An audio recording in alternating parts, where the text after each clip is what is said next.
Hello, welcome to my second anniversary vlog. I'm very excited that I finally made it to my 2-year anniversary. I'm going to be answering a couple questions for you all, and I'm going to be dividing them up into segments since a couple of them take a little more detail than I usually do on my vlog, so stay tuned. Love you.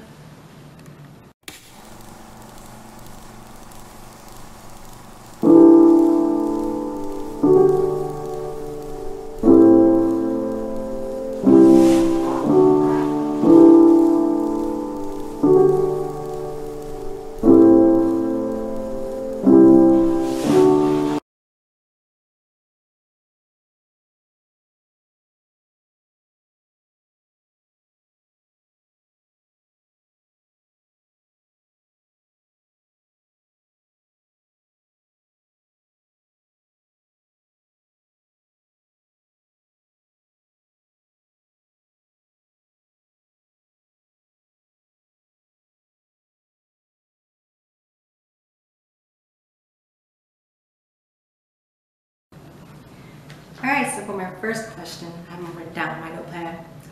Since starting your channel, what transformations have you gone through, and what are you currently moving through now? Also, what are you currently manifesting into your beautiful life? Well, I started my channel May 13, 2019, so exactly 2 years ago. And going into it, it was just a way for me to express my creativity as a photographer in my video edits, and of course I was making strictly music playlists at the time. And I think vlogs and me putting myself out there really wasn't a big deal for me, because I think at the time I wasn't particularly comfortable with doing so. And to be honest, I did not have my own camera at the time, so that was pretty limiting for me. Like, granted, I did some vlogs on my phone, but it's so much better recording vlogs with a camera, or recording anything with a camera. Cameras are so much more durable with videos than phones are. And with that being said, I had no true idea what I was going to do with my YouTube channel. So I think for a while, there was a period in 2020 where I didn't post anything at all. For one, I was going through a lot of major changes in my life. Some that I've been openly honest about. I was still living in Durham at the time, and I was still kind of navigating that space of what I wanted to really do artistically. Was it a hobby that I merely just wanted to do for fun, or was it something I wanted to do as a career? Granted, I'm a little more confident now that I want to take on being an artist as a career. At that time, that was not entirely the case, because I was still dead set on wanting to work in a nonprofit. And after working in a nonprofit for about a year, I realized that the way that I work and the way that I function in a workplace, and of course in regards to my creativity, I just felt that maybe being in the nonprofit industry was not the path for me to take. And when I went to college, my degree was in international studies, and I also minored in dance, but international studies was my main focus, and I wanted to transition into working in nonprofits, or at least in the government sector. I'm realizing now, well then, but very much so now, that that's not the direction for me. It's not something that's fulfilling to me. It may make you good money, but it's not particularly fulfilling to me. And I think other transformations, it's like, for me, it's always been like a self-transformation. I feel like throughout this life, you're always going to evolve, you're always going to transform, you're always going to grow. And there are just paths and obstacles that God, I say the Most High God, the Most High puts into our lives that kind of test us. Where's the Most High God, the universe, where you believe? And in a way, it forces you to evolve, it forces you to grow, level up, and become a better version of yourself. So I think for me, I was conquering various things in my life. I was coming to terms with, struggling with depression. And on top of that, I was dealing with, the feelings of, am I worthy of being a romantic partner? am I worthy of falling in love in a society where it's just very difficult? And being that I'm really young, I'm only 22, is definitely hard for me to really come to terms with it. And it really got to a point where I was just like, I feel that I'm overlooked. And I was like, what am I doing wrong? What's wrong with me? Why am I not, going out on dates and, those sort of things? It's like, are my standards too high? Do I have like these very idealistic, very romanticized feelings of falling in love? And then I also grew up in a single parent home, so I'm very cautious of who I potentially pick as a partner, because I told myself, I declared to myself, I am not going to be a single mother. I don't want to do it. I've seen the effect it's had on my mother, and I know the effect that's had on me. It kind of fucks with your head a little bit. So those are some of the things that I'm currently moving through now. And it's just having a sense of self. I love being in solitude, but there are things that I'm currently confronting about myself in ways that I can be more loving and be more patient with myself. Growing up, especially when I was in school, I was just like always one of the top students. I always achieved good grades, and it was really difficult for me when I got out of college because I feel like I lost a part of myself. And I really became really bitter and resentful. Not only towards other people, but mostly towards myself, because it was a great disillusionment in regards to I achieved so much stuff in school, but now it doesn't particularly translate into the real world. Really you have like this idea, well, if you study and you get good grades, then you're more than likely going to have that successful future. And I kind of put myself in that mindset, and it's not inherently my fault, but in a way I still continue to blame myself. So that's another thing that I'm currently moving through. It's not always feeling the need to achieve something or to get something right the first time, and just really learning to understand that it's okay to make mistakes, it's okay to fall down, because those are the moments where you learn the most. And as for the second question, what are you currently manifesting into your beautiful life?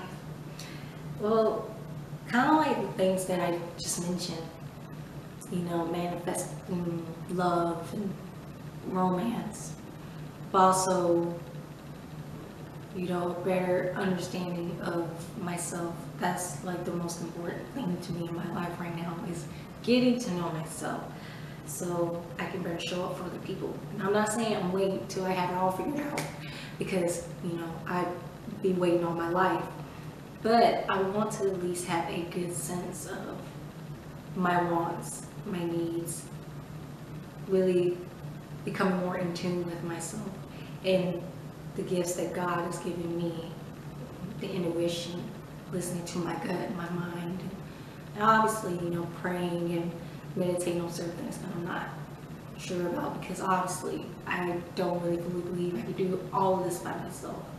And I do believe in the Most High God, a higher power, so to speak.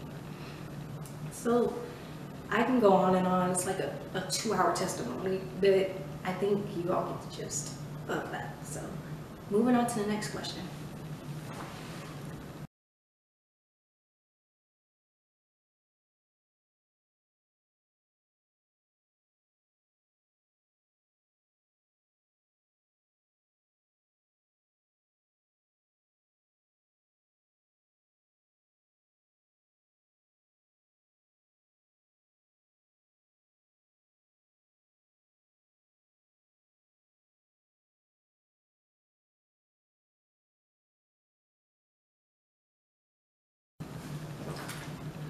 Question number 2, which I think is sort of kind of like a follow-up to number 1. What was your spiritual awakening like? Okay, so this is like another 2-hour testimony, but for the sake of the video and editing that I have to do, I will keep it as short as I possibly can. So my spiritual awakening happened during, I'd say, the last year of high school onto the first year of college. So a little bit of a backstory. So I went to early college high school, which means that I took college courses and high school classes at the same time. And kind of going back to that achiever mindset that I had when I mentioned earlier, I began to notice it was taking a toll on me mentally. It got to the point where I was kind of distant, standoffish. Like when I would go home, I would just be in my room a lot, didn't really want to talk to anyone because I had like that teenage angst, and then on top of that, I was just really disillusioned, just kind of over everything. But in my mind as a child, especially growing up, you're kind of like a, you have to be seen and not heard kind of deal. So I just dealt with it. And I felt that it was really invalidating. So even now, I still have issues kind of articulating my feelings or articulating what I really want from a person or want out of a situation. Because I think at that time, I was just kind of like, well, if no one wants to hear what I have to say, I'll just be quiet. And I'm not saying that I was like this perfect little angel. Like there were moments where I was problematic and I did hurt some of the people around me that genuinely cared for me. I know it really got to the point where I was just really just done with everything. And I think my awakening happened because I was just tired of wearing this mask, you know. And deep inside of me, it's like, I know this is not who I am as a person. This is not how I want to live my life. So it was just a part of me inside that's like dying to just come out and just really flourish and be my true self. And I'm not saying that I am my true self. I still have a lot of discovering and a lot of unlearning and relearning and deprogramming to do in my mind. But at that time, I was just really isolating, but yet I was also going through a rebirth. So fast forward to college, I was there only 2 years. I graduated 2 years early. But it wasn't like I was in like an achiever mindset, like I was just like a go-getter, I was wanting to achieve. I really worked myself probably to the brink when I was in college because it was just like, okay, I got to get the hell out of here because I'm just over it. I'm done. I'm tired. I'm tired of, feel like I was going through the charades. I just feel like I was being a phony almost. And I don't want to talk about it without getting emotional, but while I was in college, I couldn't really enjoy the college life the way I truly wanted to. Admittedly, most of my time in college was spent in isolation. After I would go to class, I maybe hang out with, you know, my small group of friends, but if not, I went straight back to my dorm. And I just would do my homework. I was just sitting there. I had a roommate briefly. It was like only one semester, but the remaining 3 semesters that I was at college, I had my own room. And looking back now, I think that was kind of the saving grace for me, because in the early part of your spiritual awakening, you know, you need to be alone. You need to be by yourself. It's not about all like the new age stuff that you see online. It's like, oh, you have to have this, or you need to get that. You need to make up this. You need to get this reading and that reading. It wasn't like that for me. I needed to be alone because I needed to really center myself. And then on top of that, I just felt like I was lonely, but I also needed to be alone because I didn't really want to be around anyone. Looking back now, I think that's probably the most eye-opening experience I've ever had in my life up to this point, because it really forced me to truly get to know myself. And it was painful, very, very painful. just thinking back on moments where I really put myself in harm's way, because it got to a point where I was just like, I'm done. I was suicidal. I even attempted suicide while I was in college. Not too many people know this, by the way. And it was kind of like my first time really like saying it on camera. But I attempted suicide while I was in college. And I was just tired of everything. It just seemed like even the slightest things would trigger me.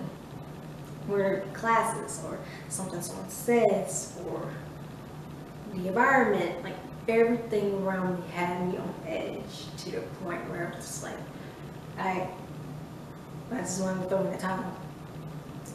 And I remember one day I was crying so much I could not go to class, and I went to the professor myself, just like, look, I'm not feeling well, I need a day to myself. And she was like, okay. I didn't go into details as to why. I was like, I need a day, I'm not feeling good.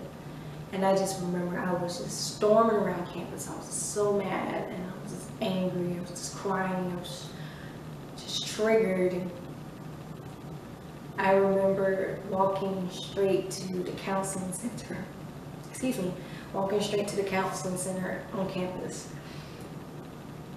I think that really changed my life, because going to counseling on campus, it really helped me get the help that I needed.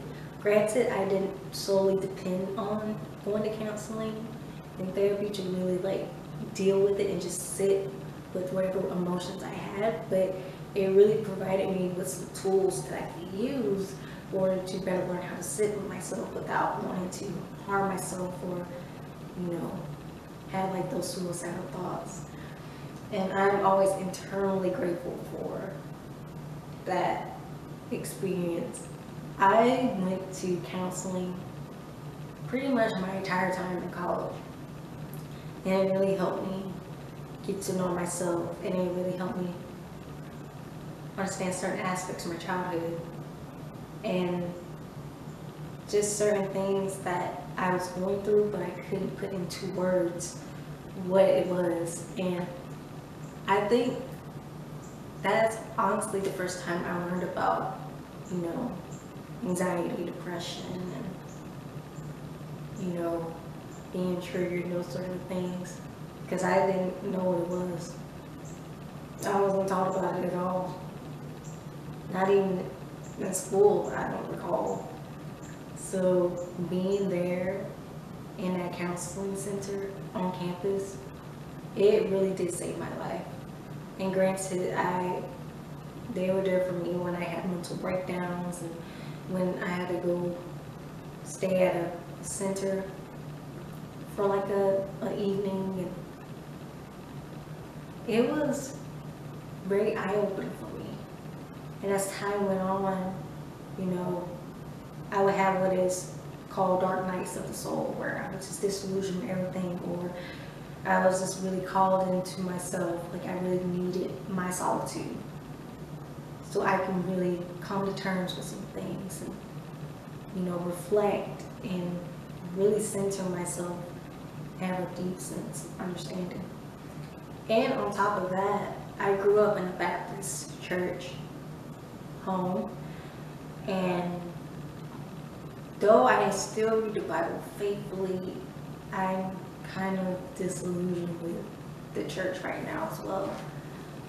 I still go to church, but it doesn't feel the same anymore, especially since my awakening. It just feels so different to me. But I go to church with some of my closest friends who are very faith and spiritually driven. So that's kind of like a motivator, being surrounded by like-minded people who have that mindset of, I want to grow in my relationship with God. I want to grow in faith. I want to grow spiritually, wherever the case may be. And going through like that dark night of the soul, you really, it's kind of like this existential, I think I said it right, existential crisis, where you're just like, why am I here? What's the point? Why am I living in this matrix-like construct? Why am I here? What's the point? And I've been feeling that on and off for 4 years now. Still do. Granted, I'm in a much better season now, and I have a lot to be grateful for. I have my own place. I have a job. Well, technically, it's like a business. I'm running a photography business. All of these great things have happened to me. So in a spiritual way, it's not just like the deep and dark stuff. There's a lot of beautiful things that come out of it too. And you find beautiful things about yourself. And I've achieved a lot of things in my young age that not a lot of people in my age group can say. And this is not to brag, this is being honest.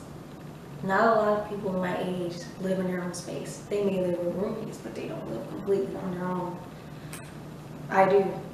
I have a lot to be internally grateful for. But I wouldn't be where I am today without that push, that force to really go through the things that I've gone through thus far. And there are going to be some obstacles to come in my life. However, it helps you build resilience. And it also forces you to live in the moment and not really anticipate negativity. Or be like, oh no, here this goes again. You know, those ups and downs is a part of life. You know, because at the end of the life, in this life, all you really have is your lessons, not the possessions, hell, not even some people that come in and you're out of your life. It's those lessons that you learn. It's the experiences that you have, not only with yourself, but with other people. And I think, I don't want to say spiritual or religious community. I don't really like saying that, but in both communities, you see people have these very romanticized, idealistic views of what a journey, a spiritual journey should be, or being faithful to God should be. Like you gotta have this, or you gotta go to this conference, or you gotta be out there about it all the time. I don't feel like you have to do that unless you're called to be a teacher in any more communities, or God has called on you to be in the forefront and be like a speaker for it. And I'm going to be honest, there are people in religious and spiritual leader positions that should not be there. They shouldn't do it. But some people use it as a hustle and use it as a way to preach like this prosperity BS. And then at least people more confused. And at least people who are really genuinely called to do that kind of work confused. And along my spiritual awakening journey thus far, I was desperate to the point where I did encounter those kinds of people, especially on the internet, on social media. But that's like a whole nother video. I can rant about that for hours too. But at that time, in that moment, you're just so desperate for some kind of validation. You don't want to feel alone. You want to reach out your hand and hope that someone grabs it and be like, I understand you. And thankfully, I've had those real genuine people in my life who I still keep in touch with. They're just like, I understand you. I know where you're coming from. Let me talk to you. They don't tell me how to do everything. Just like, let me talk to you. Let me get you a better sense of what it's like. And then you kind of use your own discernment to figure things out for yourself. And that's what a little, kind of like the condensed version of my spiritual awakening. I feel like if I were to tell the entire story from the very beginning all the way up to now, I probably be very emotional or probably crying right now. So, but I hope that you get just a gist understanding of where I've been and where I'm at now. And really, I don't know what's going to happen to me 5 years, 2 years, a year. Hell, I don't know what's going to happen to me tomorrow. But I'm in that mindset of being in the moment. And that's really what it's about. So, on to the next question.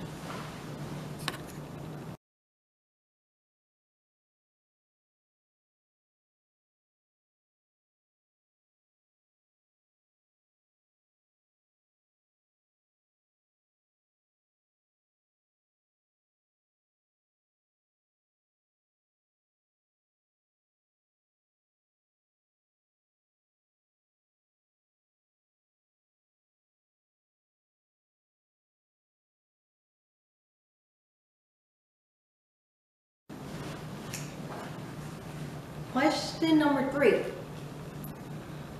What's your role in spreading the knowledge of God and promoting to have a relationship with Him?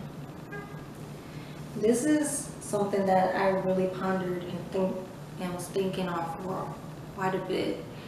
And to be honest, I feel that there are a lot of things that I can work on in this regard. So I'm not gonna come out on the jump and claim that I'm doing all that I can do, because that's not obviously the case. So in regards to my role, especially in the real world, because I'm not entirely comfortable with talking about God or pretty much anything on social media. I tend to be a very private, off the grid type person. There's a lot of things that people in my life on the internet and in real life don't know about me, and I tend to keep it that way. But in regards to God, I have been really pulled to be somewhat of a more hospitable person. And with my hospitality, that can be my way of spreading the knowledge of God, or doing the work that God's called me to do, and living in the way that is being taught in the Bible, I like to say, the Bible. And recently I've been wanting to volunteer in my community. Unfortunately, I wasn't able to do it this spring, but I'm going to start in the fall, where I'll be volunteering with refugees that are based here in Raleigh, North Carolina, which is where I currently live. And that can be my way of spreading the knowledge, about God. I have so much to say. And my way of also promoting to have a relationship with Him. Now, this also goes back to that discernment piece, really learning how to discern what truth is right to say in that moment. And that's why I've really been studying the Bible a lot. It's not entirely a bad book. It's really a huge guidebook of life. And there are certain stories and certain texts that applies to certain aspects in one's life. And I think that's really something I've been really struggling a bit, because I feel like I'm still in the early stages of getting to know God. But for me personally, like I mentioned earlier, I grew up in a Baptist family. Went to the Baptist church. Went to several churches throughout my childhood. But that was like through the lens of my family, and for those that I grew up around, and my church members that influenced me. Now that I'm an adult and I'm living on my own, I'm kind of developing my own relationship with the Most High, and what the Most High means to me. So in turn, I can really translate that in order to further promote and really put it out there. So, all honesty, it's kind of like a pending, not necessarily pending, but I'm still working on it and really thinking deeply. And like I've said multiple times in the video already, really centering myself, really praying, meditating on what the Bible says and what's on my heart, and how can I put that out there in a way that others can gravitate towards it as well. And I think another thing is, I really think it takes time. It takes growth. It takes really deep sense of understanding and accountability too. That's why I love community. I don't really like saying that word though, especially in certain contexts. That's a whole nother vlog too. I like it because there are people around you, like-minded people around me, that can hold me accountable when, okay, maybe I'm misinterpreting a particular verse in the Bible, or maybe there are certain things that I can really work on and can show up better for my fellow brothers and sisters. And as I said, I'm always someone who loves to discover and learn new things. And now that I'm out of school, I'm in the world, not of the world, in it, not of it. I think it's really important for me to really dig down deep. I like to dive deep. I like to learn new things, and I like to really explore that. Also, definitely includes my knowledge of God. And like I always say, it's God first. It's God before anything. And I think I can stop on that note. To be continued, because it is something that I really want to dive more into, not only into my vlogs, but especially into my everyday life. So, on to the final question.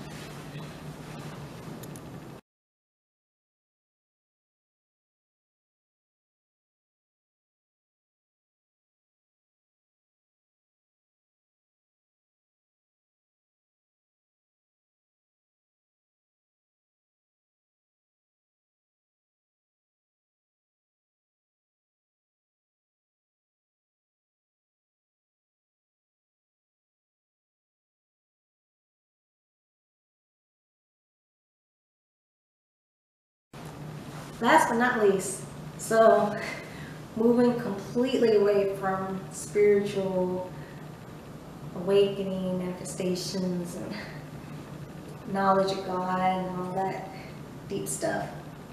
A close friend of mine who knows that I'm a huge professional wrestling fan wanted to know, what is your favorite wrestling match of all time and why?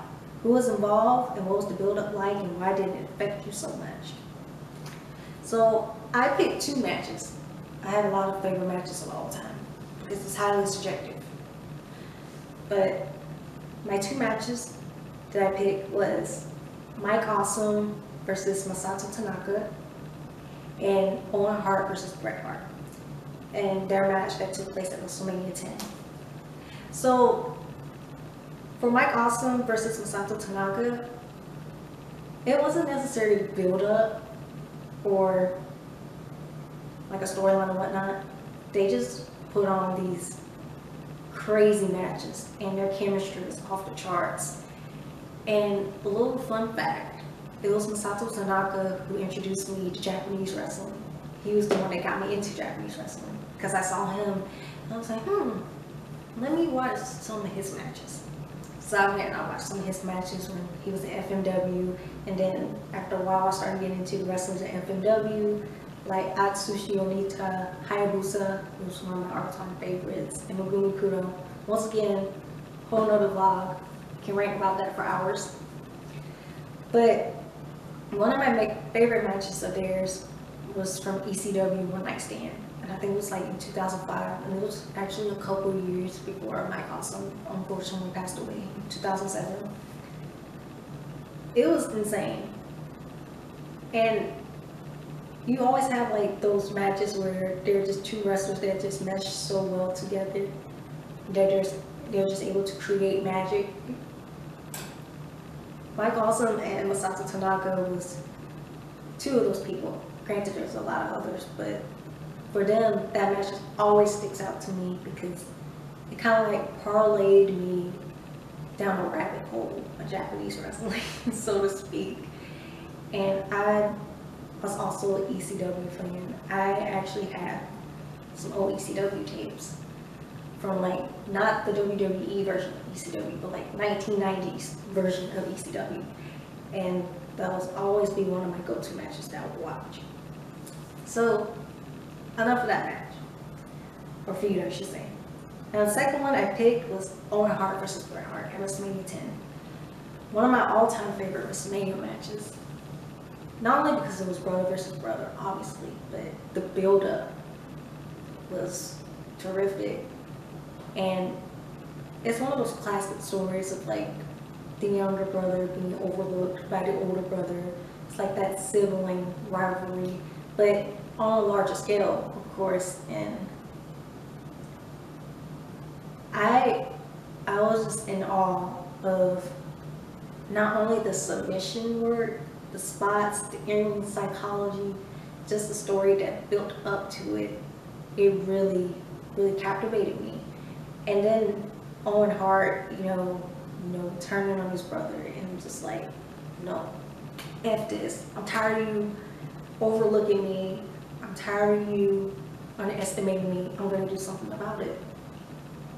And it was I believe it was the opening match at WrestleMania 10. But that was such a main event quality match. And it was just seriously unforgettable. And I've always been a fan of the Hart Dynasty. Bret is my favorite, but I always have a soft spot for Owen.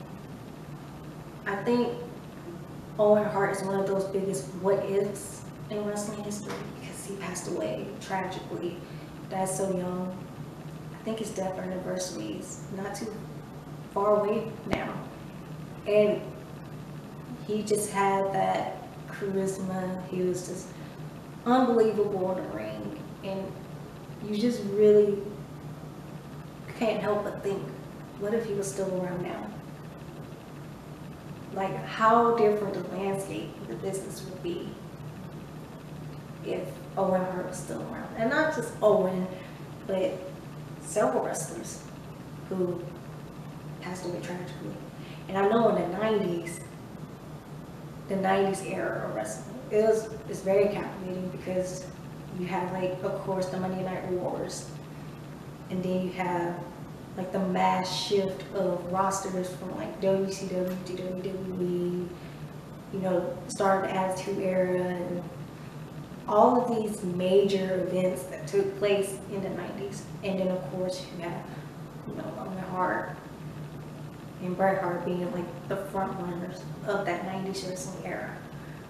It always remains like a standout moment to me. And it also got me into submission wrestling. I'm more into like the brawler type style. It may not look like it, but I'm more into like the brawler type style because, I don't know, it kind of gets your adrenaline going. But with submissions, you get to really see like the body and joint manipulation. Some people find it boring. I find it very interesting. And you have like several wrestlers today who I really enjoy, like Shayna Baszler, who I mentioned in a previous vlog of mine, who also employs like that very joint manipulative style into her wrestling as well. So Owen Hart versus Bret Hart, that match was absolutely incredible. And I highly recommend it to anyone who is just curious about wrestling or wrestling fans who have not watched it. I highly suggest that you do so. So, I think that hits all the points. I had only like 4 or 5 questions. Some of them had two parts to it, but I think I hit all of the major points. And I just want to say thank you guys for watching this vlog. This is my 2-year anniversary vlog. And I'm just in awe of all the support and love that I've been getting and all the views that I've been getting. And I can't wait to see how far I can go with this from here. So, as I always say, thank you and stay wavy.